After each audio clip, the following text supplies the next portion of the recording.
ತಮ್ಮ ವಾರ್ಡಿನ ಜನತೆಗೆ ವಿಶೇಷವಾಗಿ ಬೆಂಗಳೂರು ಮಹಾನಗರ ಜನತೆಗೆ ದಸರಾ ಮತ್ತು ವಿಜಯದಶಮಿ ಹಬ್ಬದ ಶುಭಾಶಯಗಳನ್ನು ಕೊಡ್ತೀವಿ.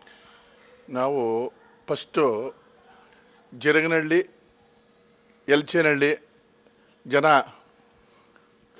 ಅವರು ಎಲ್ಲರೂ ತುಂಬ ಹೃದಯದಿಂದ ನಮ್ಮನ್ನು 2 ಬಾರಿ ಕೌನ್ಸಿಲರ್ ಆಗಿ ಗೆಲ್ಲಿಸಿದ್ದಾರೆ. ಅವರಿಗೆ ನಾವು ಹೃತ್ಪೂರ್ವಕವಾಗಿ ವಂದನೆಗಳನ್ನು ಸಲ್ಲಿಸ್ತಾ ಇದ್ದೇನೆ. ಏನಂದರೆ ಜರಗನಹಳ್ಳಿ ವಾರ್ಡ್ನಲ್ಲಿ ನಾವು ಫಸ್ಟು ಯಲ್ಚೇನಹಳ್ಳಿ ವಾರ್ಡ್ನಲ್ಲಿ 2 ಸರಿ ಗೆದ್ದಿದ್ವಿ. ಜರಗನಹಳ್ಳಿ ವಾರ್ಡ್ಗೆ ಹೋದ್ವಿ. ಜರಗನಹಳ್ಳಿ ವಾರ್ಡ್ನೊಳಗೆ ಹೋದ ತಕ್ಷಣ ಅಲ್ಲಿನ ಜನ ನಮ್ಮನ್ನು ಪ್ರೀತಿಸಿ ನಮ್ಮ ಕೆಲಸ ಕಾರ್ಯಗಳು ಸುಗುಣ ಬಾಲಕೃಷ್ಣ ಅವರು ತುಂಬ ಒಳ್ಳೆ ಕೆಲಸ ಮಾಡ್ತಾರೆ, ಬಾಲಕೃಷ್ಣ ಅವರು ಒಳ್ಳೆ ಕೆಲಸ ಮಾಡ್ತಾರೆ.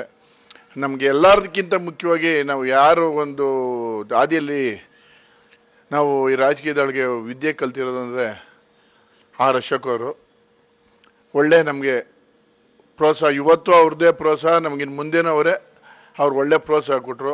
ಆಮೇಲೆ ಸತೀಶ್ ರೆಡ್ಡಿ ಅವರು ಆ ಭಾಗದಲ್ಲಿ ಹೋದಾಗ ಅವರು ನಮ್ಗೆ ಒಳ್ಳೆ ಪ್ರೋತ್ಸಾಹ ಕೊಟ್ಟರು. ಧನ್ಯವಾದ. ನಾನು ಮೊದಲನೇದಾಗಿ ಅವ್ರಿಗೆ ಎಷ್ಟು ಧನ್ಯವಾದಗಳು ಹೇಳಿದ್ರು ನಾನು ಸಾಲದು. ಅವರು ನನಗೆ ಒಂದು ಯಾವುದೇ ಆಗಲಿ ಯಾವುದೇ ಒಂದು ವಿಷಯ ಹೇಳಿದಾಗ ಸ್ಪಂದಿಸ್ತಾರೆ. ಕೆಲಸ ಮಾಡೋಂಥನು ಒಳ್ಳೆ ಪಾರ್ಟಿ ವರ್ಕ್ ಮಾಡ್ತಾನೆ. ಅವರಾಗ್ಬೋದು, ಸುಗುಣ ಬಾಲಕೃಷ್ಣ ಅವರಾಗ್ಬೋದು. ಸುಗುಣ ಬಾಲಕೃಷ್ಣ ಅವರು ಆ ಭಾಗದಲ್ಲಿ ವಾರ್ಡ್ ಕಮಿಟಿ ಚೇರ್ಮನ್ ಆದಾಗ ಒಳ್ಳೆಯ ಹೆಸರು ಗಳಿಸಿ ಒಳ್ಳೆಯ ಜನಗಳ ಪ್ರೀತಿ ಗಳಿಸಿ ಬಂದಿದ್ದಾರೆ. ನಾನು ಹೋಗ್ತಾ ಇದ್ದೀನಲ್ಲ ಕೌನ್ಸಿಲಿಂಗಿಗೆ, ನಾನು ಹೋಗ್ತಾ ಇದ್ದೀನಿ. ಹೋದಾಗ ಪ್ರತಿಯೊಬ್ಬರೂ ಅಕ್ಕ ಅವರಾಗಿದ್ದಾರೆ, ಸುಗುಣಕ್ಕವರೇ ಆಗಿದ್ದಾರೆ.